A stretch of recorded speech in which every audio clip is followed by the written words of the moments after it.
स्वागत नमस्कार, मी प्रज्ञा पोवळे. आपण पाहताय एबीपी माझा. बुलेटिनची सुरुवात करूया. महत्त्वाच्या बातम्यांचा वेगवान आढावा घेऊन 100 हेडलाईन्स पाहूया.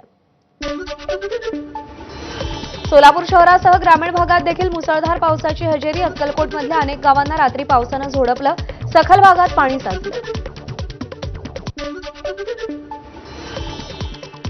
अक्कलकोट तालुक्यातील वागदरी परिसरात ढगफुटी सदृश पाऊस. महाराष्ट्र कर्नाटक सीमेवरच्या शिरवळवाडी साठवण तलाव ओव्हरफ्लो. पावसामुळे शेत पिकांना मोठा फटका. सोलापुरात झालेल्या अतिवृष्टीमुळे एका शाळेचे 20 वर्षांचे रेकॉर्ड पाण्याखाली. शेळगी परिसरातील महाराष्ट्र उर्दू प्राथमिक शाळेमध्ये 1992 ते 2022 पर्यंतचे रेकॉर्ड्स होते, ते पाण्याखाली. सोलापुरातील वज्रेश्वर नगर भागात लाखो रुपयांच्या वाहनांचं मोठ्या प्रमाणात नुकसान.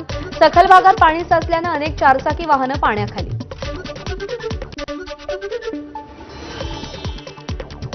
सोलापूर शहरात झालेल्या मुसळधार पावसामुळे सोलापूर धुळे राष्ट्रीय महामार्ग पाण्याखाली. वाहतूक पोलिसांकडून वाहतूक सुरळीत करण्यासाठी युद्धपातळीवर प्रयत्न. सोलापुरातल्या जुनाविडी घरकुल परिसरात नागरिकांचं मोठं नुकसान. अनेकांच्या घरात पाणी शिरल्यानं जनजीवन विस्कळीत. महापालिका आयुक्तांनी नुकसानाची पाहणी केली. मुंबईसह राज्यभरातूनही मान्सूनचा परतीचा प्रवास ऑक्टोबरच्या मध्यात सुरू होणार. दिवाळीपर्यंत देशासह राज्यात पावसाची शक्यता. परभणीमध्ये अनेक दिवसांच्या विश्रांतीनंतर पावसाची हजेरी. अनेक दिवसाच्या उघडीपीनंतर पाऊस झाल्यानं पिकांनाही दिलासा. शहरासह जिल्ह्यातील विविध भागात पावसाला सुरुवात. नंदुरबारमध्ये आठवड्याभरात झालेल्या मुसळधार पावसानंतर अनेक लघु आणि मध्यम प्रकल्प ओव्हरफ्लो. सांडव्यावरून मोठ्या प्रमाणात पाण्याचा विसर्ग. धरण भरल्यानं रब्बीच्या क्षेत्रात वाढ होण्याची शक्यता. वाशिमच्या मानोरा तालुक्यातील सिंचन तलाव प्रकल्पाला भगदाड पडलं. पाणीसाठा कमी होत असल्यानं शेतकऱ्यांच्या चिंतेत वाढ.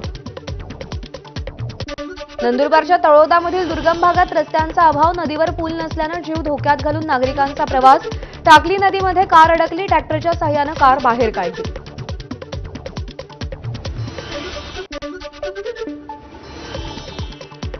अकोल्यातील बाळापूर तालुक्यातल्या निंबी गावातल्या रस्त्याची दुरावस्था. विद्यार्थ्यांसह ग्रामस्थांचा 6 किलोमीटर अत्यंत खराब रस्त्यावरून प्रवास. संबंधित विभागानं लक्ष देण्याची मागणी. ठाकरेंच्या शिवसेनेच्या मुंबईतील आमदार आणि खासदारांची उद्या 11 वाजता मातोश्रीवर बैठक. राज ठाकरे उद्धव ठाकरे भेटीनंतर उद्या मातोश्रीवर बैठकीचं आयोजन. आगामी मुंबई महापालिका निवडणुकीच्या पार्श्वभूमीवर शिवसेनेच्या वतीनं पक्षाची मुख्य कार्यकारी समिती जाहीर. पक्षाचे मुख्य नेते उपमुख्यमंत्री एकनाथ शिंदे यांच्यासह 21 नेत्यांचा समावेश. उद्धव ठाकरे आणि राज ठाकरेंच्या प्रदीर्घ भेटीनंतर नाशिकमध्ये दोन्ही पक्षांचा संयुक्त मोर्चा काढला जाणार. नाशिकमधील नागरी समस्यांना वाचा फोडण्यासाठी हजारोंच्या संख्येनं शिवसैनिक आणि मनसैनिक उपस्थित राहणार. संघाच्या 100 वर्षात मोहन भागवतांचा काळ सर्वात परिवर्तनकारी. पंतप्रधान मोदींकडून सरसंघचालक मोहन भागवतांचं कौतुक. मोहन भागवतांच्या 75 निमित्त मोदींनी विशेष लेखही लिहिला. काँग्रेस नेते विजय वडेट्टीवार यांनी सामाजिक न्याय खात्याची अक्कल काढली. मराठ्यांना कुणबी ठरवणारा जुना जीआर रद्द न करताच नवा जीआर काढला. जर जीआरमध्ये सुधारणा केली तर जुना जीआर कसा ठेवला, वडेट्टीवारांचा सवाल. मराठा आरक्षणाच्या जीआरला आव्हान देण्याचा ओबीसी संघटनांचा निर्धार. गेल्या वर्षीच्या याचिकेत सुधारणा करण्याची तयारी. सुधारित अर्ज करण्यासाठी शुक्रवारपर्यंत मुदत. सुधारित अर्जावर निर्णय घेऊन सोमवारी सुनावणी होणार. 14 सप्टेंबरचा भारत-पाकिस्तान सामना थांबवण्यास सुप्रीम कोर्टाचा नकार. सुप्रीम कोर्टाच्या याचिकेवर सुनावणी करण्यास नकार. सामना होऊ द्या, आम्ही थांबवणार नाही, सुप्रीम कोर्टाचं स्पष्टीकरण.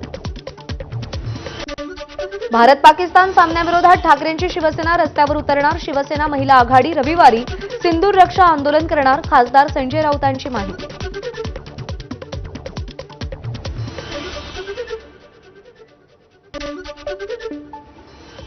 तर मराठा आरक्षणासंदर्भातल्या शासन निर्णयासंदर्भात प्रवीण गायकवाड यांची पत्रकार परिषद सुरू.